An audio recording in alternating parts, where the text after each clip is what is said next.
நாங்க இப்ப 10ஆம் ஆண்டு பாடத்துல இருக்கிற ஒரு பாடம், அதாவது 5வது பாடம் பணிச்செயல் முறைமை என்று சொல்லப்படுற பாடத்த பத்தின தெளிவையும், விளக்கத்தையும் பார்ப்போம். 10ஆம் ஆண்ட சேர்ந்த மாணவர்களுக்கு கொஞ்சம் கடினமா இருக்கக்கூடிய ஒரு பாடம் இந்த பணிச்செயல் முறைமை. புரிஞ்சு கொள்றதுக்கும் சரி, சில மாணவர்களுக்கு அத பரீட்சையில எழுதுறதுக்கும் சரி, கடினமாக இருக்குது.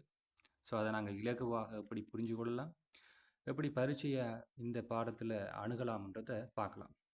ஸோ, முதலாவது விஷயம், பணிச்சொல் முறைமை சம்பந்தமா நீங்க தெரிஞ்சு கொள்ள வேண்டிய விடயத்துல ஒண்ணு, கணினி என்றது எத்தனை கூறுகளால ஆக்கப்பட்டிருக்கு அப்படின்றது தெரிஞ்சிருக்க வேணும். பொதுவா 4 கூறுகள பத்தி நாங்க தெரிஞ்சிருக்க வேணும். ஆனா 10ஆம் ஆண்டு புத்தகத்துல உங்களுக்கு இருக்கும். மொத்தமா 3 கூறுகள் இருக்கப் போகுது. ஸோ, முதலாவது கூறு வன்பொருள், 2வது நிலைப்பொருள், மற்றது மென்பொருள் என்று இந்த புத்தகத்துல இருக்கு. ஆனா, மொத்தமா 4 நிலைப்பொருள் இருக்குன்னு நான் ஏற்கனவே சொல்லியிருந்தேன். அப்படின்னா என்னென்னு பார்க்கலாம். வன்பொருள், மென்பொருள், நிலைப்பொருள், உயிர்ப்பொருள். இதுல வன்பொருள்ன்றது தொட்டுணர முடியாத மன்னிக்கவும். வன்பொருள்ன்றது கணனியின் தொட்டுணரக்கூடிய சகல பாகங்களையும் நாங்க வன்பொருள் அப்படின்னு சொல்லுவோம். மென்பொருள்னா கணனியில தொட்டுணர முடியாத, ஆனா எங்கட கண்ணால பார்க்கக்கூடிய பொருட்கள நாங்க மென்பொருள்னு சொல்லுவோம். இத உங்களால கணனியின் திரையில பார்க்கக்கூடியதாக இருக்கும். இதுல உயிர்ப்பொருள் அப்படின்னு ஒரு விஷயமும், நிலைப்பொருள்னு ஒரு விஷயமும் இருக்கு. அத பத்தி அடுத்ததா பார்ப்போம். இதுல உயிர்ப்பொருள் என்று சொல்லப்படுறத நாங்க லிவ்வேர் அப்படின்னு சொல்லுவோம். இந்த லிவ்வேர் என்று சொல்லப்படுறது பொதுவா மனுஷனைத்தான் நாங்க இதுல சொல்றோம். அதாவது கணனிய பயன்படுத்துற பயனர நாங்க இங்க லிவ்வேர் அப்படின்னு சொல்லுவோம். அடுத்ததா பார்த்தீங்கன்னு சொன்னா, ஃபர்ம்வேர் அப்படின்னு ஒரு விஷயம் இருக்குது. ஃபர்ம்வேர் அப்படின்னா நிலைப்பொருள் அப்படின்னு சொல்லுவாங்க. இந்த நிலைப்பொருள்ன்றது கணனி வேலை செய்யறதுக்கு தேவையான அடிப்படை கட்டளைகளை கொண்டடங்கின ஒரு தொகுதியாக இருக்கும். ஸோ, ஒரு கணனி எப்படி வேலை செய்யணும்ன்ற விஷயங்கள் எழுதப்பட்ட அந்த தொகுப்பு அடங்கியிருக்கிற விடயமாக கருதப்படுறது ஃபர்ம்வேர். எந்த ஒரு காரணகட்டத்திலையும் கணனி தொழிற்படும் போது அதுக்கு தேவையான, அது எப்படி தொழிற்பட வேணுமென்ற அந்த விஷயத்தை புரிஞ்சு கொள்றதுக்கு இங்கே தான் போய் தனக்கு தேவையான விடயங்களை பெற்றுக்கொள்ளும். ஸோ, இது உங்களுக்கு தெரிஞ்சிருக்க வேணும். மொத்தமாக 4 விஷயம் இருக்கு. வன்பொருள், மென்பொருள், உயிர்ப்பொருள், நிலைப்பொருள். Hardware, software, liveware, firmware. இவ்வளவும் தெரிஞ்சிருக்க வேணும். இதில் இந்த நிலைப்பொருள் என்று சொல்லப்படுறது உங்களோட கணனியில் ரொம் என்ற நினைவகத்தில் சேமிக்கப்பட்டதாக காணப்படும். ஓகே. ஸோ, முக்கியமான விஷயங்களை நாங்கள் பார்த்துட்டோம். அடுத்த விஷயத்துக்குள்ள போகிறோம். ஸோ, இது உங்களோட 2வது பக்கத்தில் இருக்குது. ஸோ, இது 180வது பக்கத்தில் இருக்கிற விடயம். இந்த விஷயத்துல நாங்க என்ன பார்க்க போறோம், 180வது பக்கத்துல உங்களுக்கு கணனியின் ஆரம்ப தொழிற்பாட்டை மேற்கொள்ற முறை அப்படின்னு போட்டு ஒரு விஷயம் இருக்கும். அதை நாங்க இந்த பாடத்தின் இறுதியில பார்ப்போம். இப்ப அடுத்த விஷயத்தை பார்ப்போம். இத பாடத்தின் இறுதியில பார்க்கறதுக்கான ஒரு ரீசன், இதெல்லாம் பார்த்துட்டு இந்த பாடத்தை முழுவதுமா பார்த்துட்டு வந்து இறுதியில பார்த்தா இதை புரிஞ்சு கொள்றது இலகுவா இருக்கும்ன்றதால நாங்க இதை இறுதியில பார்க்குறோம். ஸோ, இப்போ இதுல 150வது பக்கத்துல இருக்கிற இந்த 5.1 என்று சொல்லப்படுற விஷயத்தை பத்தி பார்ப்போம்.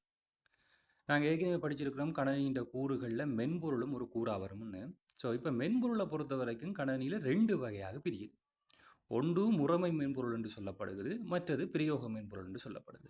பொதுவா முறைமை மென்பொருள் என்று சொல்லப்படுற விஷயம் கணனி உருவாக்கப்பட்டு கணனியோடையே சேர்ந்து வரும். இத பயனர் எந்த ஒரு மாற்றமும் செய்ய வேண்டிய அவசியம் இருக்காது. அல்லது அந்த பயனர் இதை நிறுவ வேண்டிய அவசியம் இருக்காது. இந்த முறைமை மென்பொருள் என்று சொல்லப்படுற விஷயத்த பயனர் நிறுவ வேண்டிய அவசியம் இருக்காது.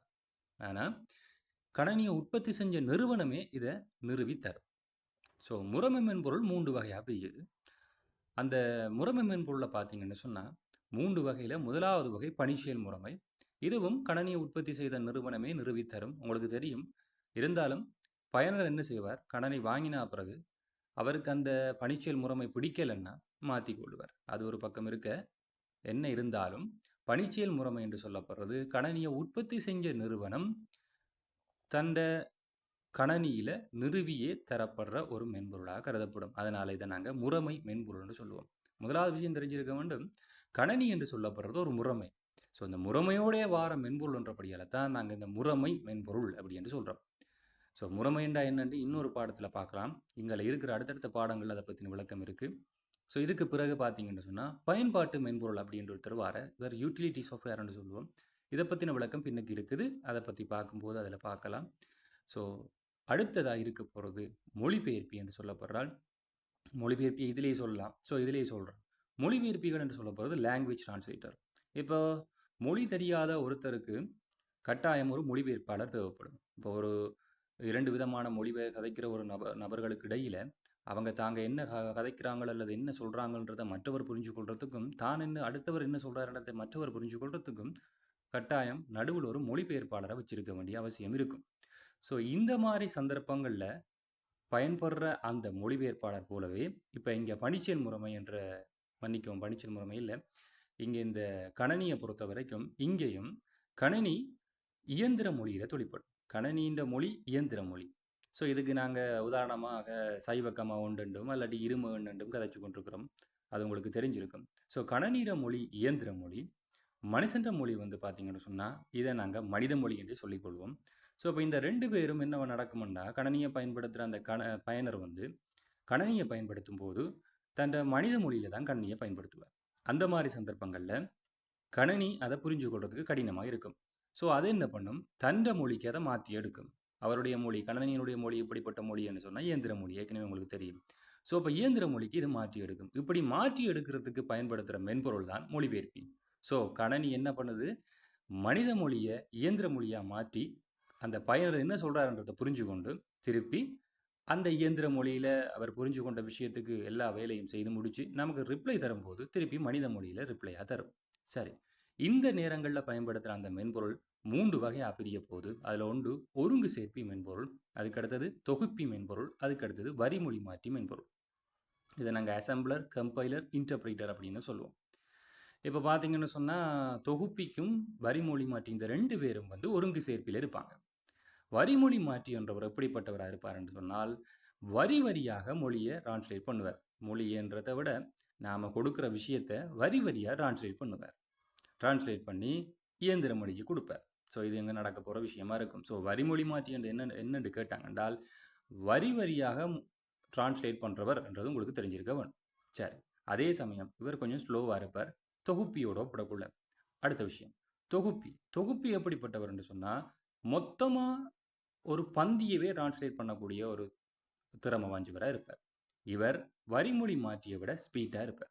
ஸோ இந்த 2ஐயும் கொண்டடங்கின ஆள் தான் ஒருங்கு சேர்ப்பியாக இருப்பார்ன்றது உங்களுக்கு தெரிஞ்சிருக்கணும். ஸோ ஒருங்கு சேர்ப்பி என்ன பண்ணும், தேவைக்கேற்ப நீங்கள் ஒரு வரியை கொடுத்தீங்கன்னா வரிமொழி மாற்றியை பயன்படுத்தி கொள்ளும், அடுத்தது பந்தியை கொடுத்துருந்தீங்கன்னா தொகுப்பியை பயன்படுத்தி கொள்ளும். இந்த 2ஐயும் தேவைக்கேற்ப அது பயன்படுத்தி கொள்ளும். அதே சமயம் நான் ஏற்கனவே சொன்ன மாதிரி இந்த ஒருங்கு சேர்ப்பி இந்த 2ஐயும் தனக்குள்ளே வச்சுக்கொள்ளும். அடுத்தது பிரயோக மென்பொருள் எடுத்து பார்த்தீங்கன்னா இது அப்ளிகேஷன் சாஃப்ட்வேர்னு சொல்ல போகிறோம். ஸோ இது கொஞ்சம் கடினமாக இருக்குது, எனக்கு ஞாபகம் வச்சுக்கொள்ள கஷ்டமாக இருக்குது அப்படின்னு நீங்கள் நினச்சிங்கன்னா இதுக்கு இன்னொரு வழி இருக்குது. அப்ளிகேஷன் சாஃப்ட்வேரை நாங்கள் ஷார்ட் ஃபார்மாக பார்த்தோம்னு சொன்னால் ஆப்ஸ்ன்னு பார்க்கலாம். ஸோ இப்போ உங்களுக்கு உதாரணம் தெரிஞ்சிருக்கும். ஏன்னா நாம் இப்போ வாழ்ந்துருக்கிற காலங்களில் நிறைய ஆப்ஸை தான் பயன்படுத்திட்டு இருக்கிறோம். ஸோ ஆப்ஸ் அப்ளிகேஷன் சாஃப்ட்வேரை ஷார்ட் ஃபார்ம் இல்லாட்டி ஆப்னு சொல்லலாம். ஸோ இப்போ உங்களுக்கு இதுக்கு உதாரணம் எழுதுறது இலகுவாக இருக்கும். இருந்தாலும் இந்த புத்தகத்தில் ஒரு 4-5 உதாரணங்கள் கொடுத்துருப்பாங்க. அதே சமயம் இந்த 10ஆம் ஆண்டு புத்தகத்தில் பின்னுக்கு எடுத்து பார்த்தீங்கன்னா மொத்தமாக 4 மென்பொருள்கள் இருக்குது. அந்த 4 மென்பொருளுமே பிரயோக மென்பொருளுக்குள்ள உதாரணமாக வந்துடும். அதையும் நீங்கள் பிரயோக மென்பொருளுக்கு உதாரணமாக கொடுத்துக்கொள்ளலாம். அதைபடி எத்தனை பேர் உதாரணமாக போட்டிருப்பாங்க பாருங்கள். சொல்முறை வெளிப்படுத்தல் மென்பொருள், விரிதாள் மென்பொருள், தரவுத்தளம், இந்த மாதிரி உதாரணம் போட்டிருக்கிறாங்க. இதில் அந்த ப்ரெசன்டேஷன் சாஃப்ட்வேரை மட்டும் போடலை, நீங்கள் அதில் தேவைண்டா போட்டுக்கொள்ளலாம். மேலதிகமாக கணனி விளையாட்டுகள், கம்ப்யூட்டர் கேம்ஸ் என்று சொல்லப்படுறது எல்லாமே இதுக்குள்ளே வந்துடும். நம்ம ஃபோன் விளையாட்டுகளையும் கொடுக்கலாம். ஃபோனில் விளையாடுற அந்த ஃப்ரீ ஃபயர் அப்படியான விளையாட்டுகளையும் நீங்கள் கொடுத்துக்கொள்ளலாம். அதுக்கு மேலதிகமாக இணையத்திட பொறிகள், இது எல்லாமே பிரயோக மென்பொருளுக்குள்ள உதாரணமாக வரும். ஸோ இந்த முதல் 2 பகுதிக்குள்ள, முதல் 2 பக்கங்களுக்குள்ள இருக்கிற விஷயம் இதுதான். இது சம்மந்தமாக உங்களுக்கு புரிஞ்சிருக்கும்னு நினைக்கிறேன். ஏதாவது உங்களுக்கு புரியலை, கடினமாக இருக்குன்னா எனக்கு கமெண்டில் தெரிவிங்க. கொஞ்சம் கொஞ்சமாக பாடங்களை படிக்க ஆரம்பிப்போம். இதுக்கு மேலதிகமாக ஏதாவது வேறு கடினமான பாடங்கள் உங்களுக்கு இருந்தால் அதை பற்றி எனக்கு கமெண்டில் தெரிவிங்க. நான் அதை விளங்கப்படுத்த ஆரம்பிக்கிறேன். ஸோ ஒவ்வொரு பாடமாக தொடர்ச்சியாக போகிறதா, இல்லை உங்களுக்கு தேவையான பாடங்களை மாற்றி மாற்றி பார்த்து கொண்டு போகிறதான்றதை கமெண்டில் தெரிவிங்க. முடிஞ்சால் இந்த வீடியோவை நிறைய ஸ்டூடெண்ட்ஸுக்கு ஷேர் பண்ணுங்கள், குரூப்ஸில் ஷேர் பண்ணுங்கள். உங்களுக்கு உங்களோட ஸ்டேட்டஸில் எதுவும் போட வாய்ப்புகள் இருந்தால் ஸ்டேட்டஸில் போடுங்க. எல்லா மாணவர்களும் இதை பார்த்து படித்து தெரிஞ்சு கொள்ளட்டும் என்ற ஒரு நல்ல நோக்கத்துக்காக கேட்குறேன். ஒரு சப்போர்ட் ஒன்று தாங்க. லைக் பண்ணுங்கள், கண்டிப்பாக லைக் பண்ணுங்கள், சப்ஸ்கிரைப் பண்ணுங்கள். தேங்க்யூ.